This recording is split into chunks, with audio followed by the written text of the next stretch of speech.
अस्सलाम वालेकुम, मैं हूं सुमेरा फारूक और मैं लेकर आई हूं आपके मार्च 2022 के हॉरोस्कोप, आपके सन साइन और आपके असेंडेंट साइन के लिए। आप में से तमाम लोग अपना सन साइन जानते हैं, मगर बहुत सारे लोग अपना असेंडेंट साइन नहीं जानते। तो जितने भी हॉरोस्कोप आपको मैं या कोई भी एस्ट्रोलॉजर बता रहा होता है, तो वो आपके असेंडेंट साइन से ज़्यादा लिंक करते हैं। असेंडेंट साइन मालूम करना कोई बहुत मुश्किल बात नहीं है। आप सिंपली जा सकते हैं astro.com पे और अपना date of birth, time of birth और प्लेस ऑफ बर्थ डाल के अपना असेंडेंट साइन मालूम कर सकते हैं। तो देखते हैं मार्च 2022 आपके लिए क्या लेकर आया है। Hello Libra and Libra rising, this is your March 2022 horoscope और देखते हैं आपका मार्च कैसा गुजरेगा। पहला इवेंट जो होने जा रहा है वो हो रहा है मार्च 2 को, जो कि हो रहा है new moon in the sign of Pisces, आपके 6th हाउस के अंदर, which is house of your work, health and your daily routine. Work से रिलेटेड कोई और ये एक बहुत ऑस्पिशियस न्यू मून है because Jupiter is also involve और 2-3 दिन के अंदर जो है सन भी इन्वॉल्व होगा। Something is happening in your 6th house.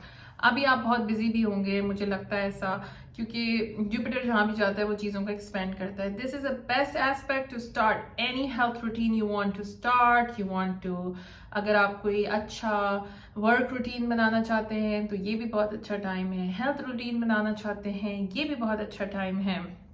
इस टाइम पे आपको एक्स्ट्रा पावर और ग्रोथ और अपॉर्चुनिटीज भी मिलेंगी। ये बहुत हीलिंग का टाइम भी है क्योंकि 6th house is your health related thing. तो अगर कोई भी लॉन्ग टर्म बीमारी आपके साथ थी तो ये वो टाइम होगा कि जिस टाइम वो जो है वो जो है बेहतर हो जाएगी। दूसरा ट्रांजिट हो रहा है जनाब मार्च 6 को, जिसमें मार्स और वीनस का कंजंक्शन हो रहा है आपके 5th हाउस में। सो 5th house is your romantic affairs, your creativity and your children. So something good will come out of this because this is like cosmic lovers meeting and making romance. So if you're single, good time to find the partner. It's absolute energy। आप लोगों से मिले जाके तो ऐसा हो सकता है कि आपको right partner जो है वो इस टाइम पे मिले। इस टाइम पे आप ज़्यादा क्रिएटिविटी को भी देखेंगे, आप एक्सपीरियंस करेंगे और इस टाइम आपके प्रोजेक्ट भी बहुत अच्छे जा सकते हैं। 17th मार्च को हो रहा है full moon which is in the sign of Virgo again. So Virgo is your 12th house. So spiritual, again spiritual health, you need to take time off. अपने ड्रीम जर्नल बनाएं, ड्रीम डायरीज बनाएं, see what your dreams are like. देखें कि इस time पे आप किसी hospital या रिहैब के अंदर भी विजिट कर सकते हैं। ऐसा भी हो सकता है कि आप किसी की इयादत करने के लिए ही चले जाएं। इस टाइम पे आप अपने किसी रिलेटिव को हील होने में भी मदद कर सकते हैं। आपके अपने साइकोलॉजिकली कुछ चेंजेस आ रहे होंगे, वो भी आप एक्सपीरियंस कर सकते हैं। और ऐसा भी हो सकता है कि अगर कोई फैमिली के अंदर ट्रॉमा था तो आप इस टाइम उससे हील कर रहे हों।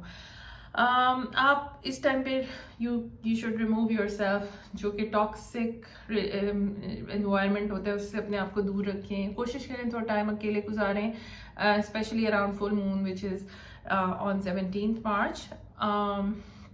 The last and not the least, आप एक और कार्मिक इवेंट हो रहा है जो कि वीनस सैटर्न से कंजंक्ट हो रहा है on 28th March. So 28th March is about 5th house is about your creativity again. This is a time to confront your fears in terms of your children or in terms of your creativity. तो अगर आप कुछ create करते हैं, so this is the best time to do it.